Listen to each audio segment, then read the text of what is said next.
if reposted. All right. We're continuing our poetry series in my garage, Andrew. The Poetry Garage series, yeah. And for the record, before we get to this poem, you've called it, what was the term you used for this poem? Nonsense? Nonsense. Yeah. Good news. It is nonsense. One of the most, it actually is the most nonsensical poem ever written, some people say. Is it a haiku? It's not a haiku, although we should have done a haiku. Oh, I love haikus. But we'll do that on our next one. All right. This is Lewis Carroll's Jabberwocky. Okay. All right. 'Twas brillig in the slithy toves, did gyre, gimble, and the wabe. All mimsy were the borogoves, and the mome, raths, outgrabe.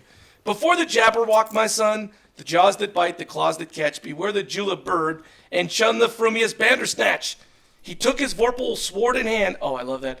Now, this poem was the second book in the Alice in Wonderland series, and Alice comes upon this book, and she's like, she doesn't understand what she's reading. Yeah. So the first thing I just thought of was that we talked about it being nonsense, and when you have gibberish, it doesn't really matter what you're saying, it's how you're saying it. There's like an exercise you can do in improv where you speak gibberish and you just say, mama, mama, mama, and whatever inflection you use, people can read it. So like how you just read the poem means something completely different than if someone else reads it in a different tone. And all that to say that words sometimes don't even matter.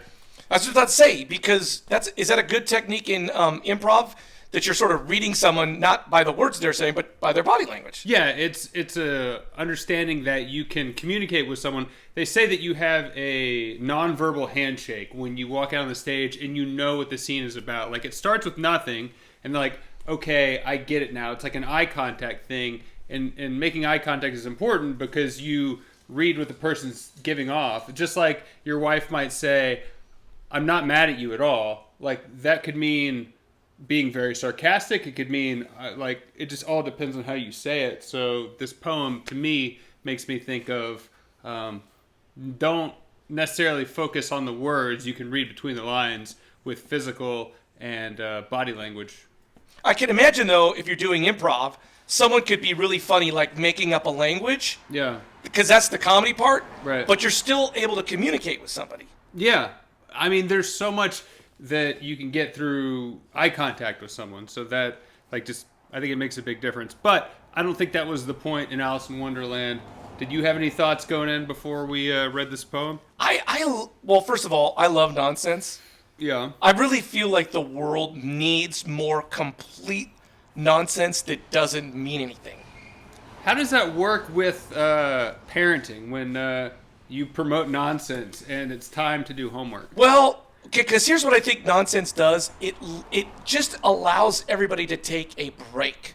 It like makes your brain go like, what was just said? It's sort of like if there's tense like a moments. reset. Yeah, like if a tense moment's going on, it gives a reset for that. If it's a silly moment, probably makes it more silly.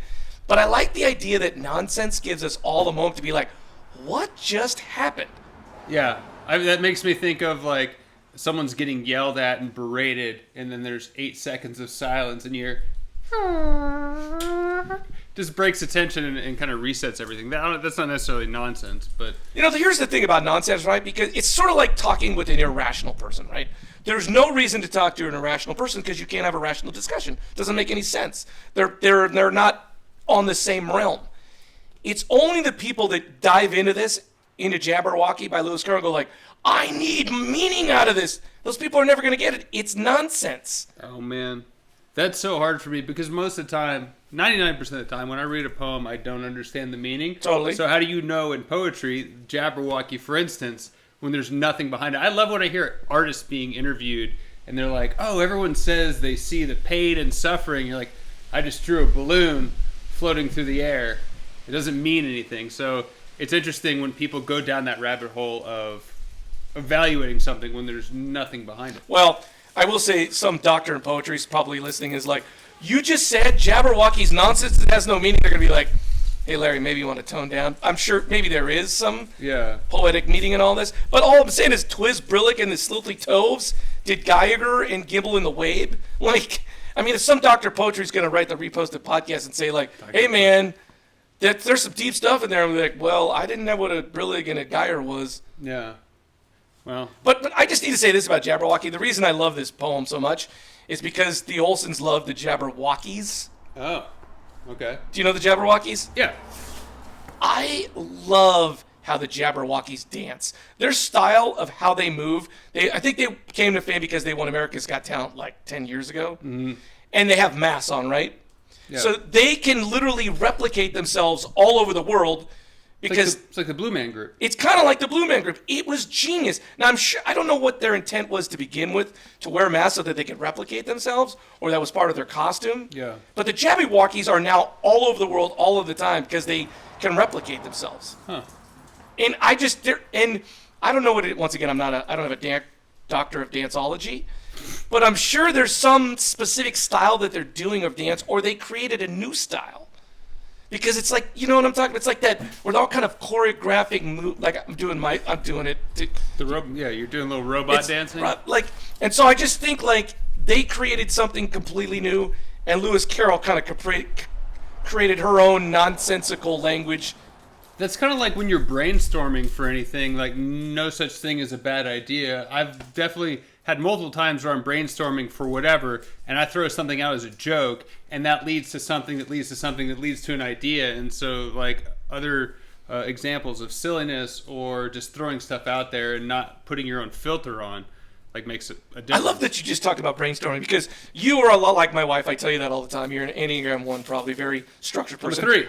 My wife hates brainstorming. What? Like, we can never brainstorm. I'd be like, hey, let's just throw out some ideas. She can't think out of the box enough to be like, hey, we're just going to have fun brainstorming.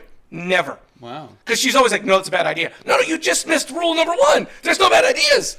Yeah, there's no such thing as a bad question until you ask a dumb question, right? I mean, it's funny when you say brainstorming, I'm like, oh, you're so much like my wife. I didn't think you would like brainstorming. Well, I'm not a 1. Nicole's a 1. So she hates You live with a non-brainstormer. Yeah, she hates brainstorming. Well, if you have an idea you'd like shut down, please reach out. You can find us at Reposted Podcast on Facebook, Twitter, and Instagram. I'm Andrew Keller for the Idea Killer, saying thanks for stopping by.